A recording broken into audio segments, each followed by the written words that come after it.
I wanted to expand and enhance the vision and the discussion about the Franciscan priests who came to California in the 18th and 19th century.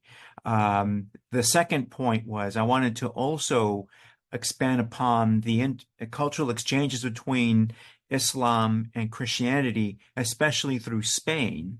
And on a very personal note, one of the ways I became interested in this topic, I went through 23andMe and I discovered that in my genome, at least 5% of my genome comes from what basically the Muslim world, Northern Africa and Syria, and other people who share my heritage of being Mexican in origin. They have proportions as high as 10%, 15%. And I was really intrigued by this genetic connection. And as I began to explore this topic even some more, there are obviously some very deep, rich cultural connections as well, from philosophy, language, architecture, expressions of religiosity.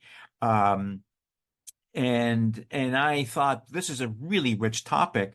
So this brings me back to the Franciscan priests, and one of the topics that has always interested me is that the Franciscan priests were not shy about using force, about bringing Indians into the missions.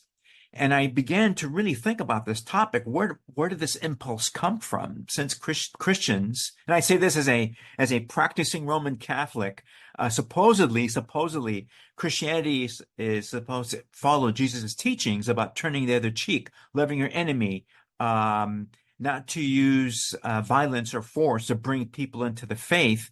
And I began to think, where does this impulse come from? Where the Franciscan priests committed sometimes horrific acts of violence to increase the ranks of the faithful.